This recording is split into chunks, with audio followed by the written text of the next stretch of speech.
আসসালামু আলাইকুম ওয়া রাহমাতুল্লাহি ওয়া বারাকাতুহু।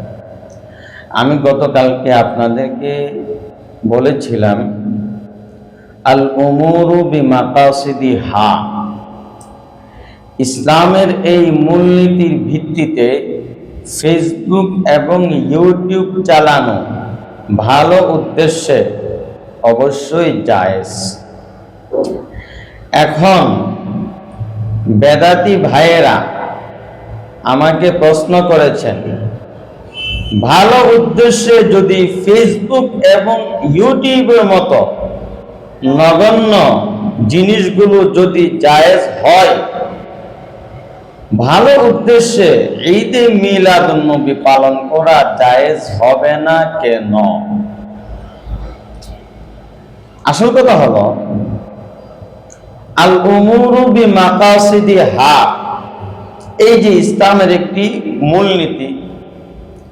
মূলনীতিটা আল আসবাহ আন নাযায়ের এই কিতাবের মধ্যে উল্লেখ রয়েছে।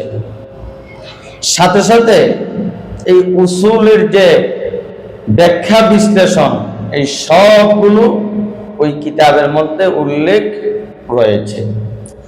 মূলত ইসলামের এই মূলনীতিটা উমুরে মুবাহাতের ক্ষেত্রে, অর্থাৎ যে সমস্ত বিষয়গুলোর মধ্যে লাভ ক্ষতি, নফা জরর উভয়টি বিদ্যমান, এই সমস্ত জিনিসের ক্ষেত্রে আল উমুরু বিমাকাসিদিহা, হুকুম নিয়তের উপরে নির্ভরশীল, এই মূলনীতিটি প্রযোজ্য হবে, ইবাদতের ক্ষেত্রে নয়। এখন আসুন, ঈদে মিলাদুন্নবী পালন করা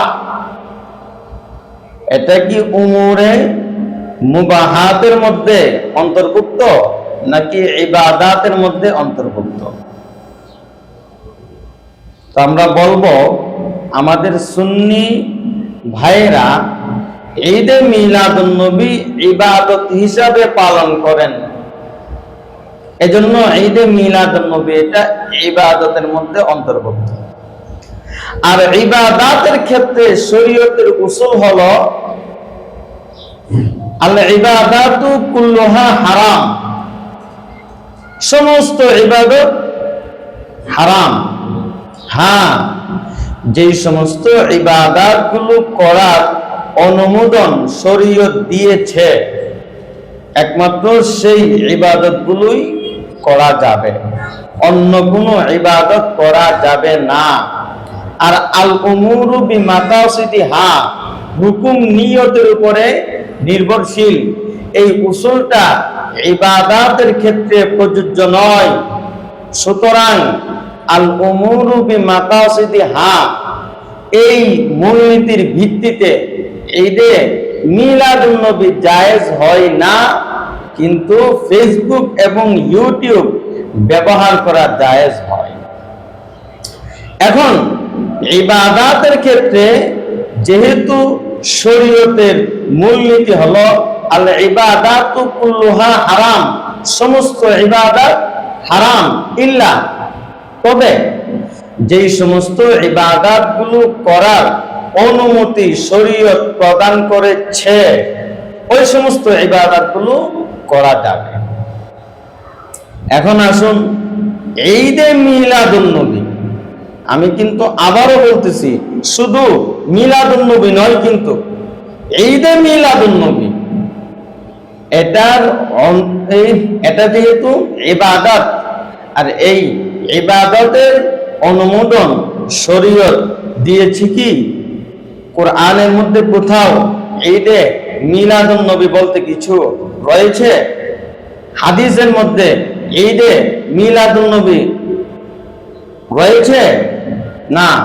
কোরআন, হাদিস, ইজমা, কিয়াস কোনোটার মধ্যেই ঈদে মিলাদুন্নবী নেই। সুতরাং ঈদে মিলাদুন্নবী এটা যেহেতু ইবাদত, আর ইবাদতের ক্ষেত্রে উসুল হলো শরীয়ত যেই ইবাদতের অনুমোদন দিবে, একমাত্র সেই ইবাদতটাই পালন করতে হবে। ঈদে মিলাদুন নবীর অনুমোদন যেহেতু শরীয়ত দেই নাই, এই জন্য এটা পালন করা যাবে না। হ্যাঁ সুন্নি ভাইয়েরা, আপনাদের জন্য আরেকটা সুখবর, আপনারা যদি ঈদে মিলাদুন নবীকে ইবাদত হিসেবে সওয়াবের উদ্দেশ্যে যদি পালন না করেন, পৃথিবীর আর কোন আলেম এটাকে জায়েজ বলুক না বলুক, আমি ফতোয়া দেব এটা জায়েজ। কারণ হলো ঈদে মিলাদুন নবী এজন্যই বিদআত, যেহেতু আপনারা এটাকে ইবাদত মনে করে পালন করেন, এজন্যই এটা বিদআত হয়েছে। বিদআত হওয়ার জন্য যে সমস্ত শারায়েতগুলো রয়েছে, এর মধ্যে একটা শর্ত হলো যে ওই জিনিসটাকে ইবাদত হিসাবে সওয়াবের উদ্দেশ্যে পালন করতে হবে, তখন ওইটা বিদআত হবে। উলামায়ে কেরাম, আমার যদি কোনো ভুল হয়ে থাকে অবশ্যই আমাকে শুধরে দিবেন। এখন আপনাদের মনে প্রশ্ন থাকতে পারে, ওনারা যে ঈদে মিলাদুন নবী ইবাদত হিসাবে পালন করতেছে, আপনার কাছে এর কোনো প্রুফ বা দলিল রয়েছে? অবশ্যই রয়েছে, কেন নয়? যদি তারা ঈদে মিলাদুন নবীকে ইবাদত হিসাবে পালন না করত, যারা ঈদে মিলাদুন নবী পালন করে না তাদের বিরোধিতা করে কেন? যেহেতু তারা যারা ঈদে মিলাদুন নবী পালন করে না তাদের বিরোধিতা করে, বোঝা গেল তারা এটা ইবাদত হিসাবে করে।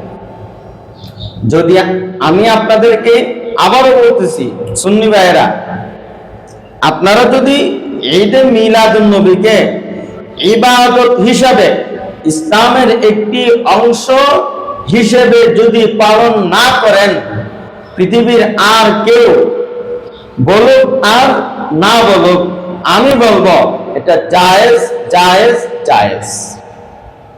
না জায়েজ হওয়ার মূল কারণ হলো আপনারা এটা ইবাদত হিসাবে করেন।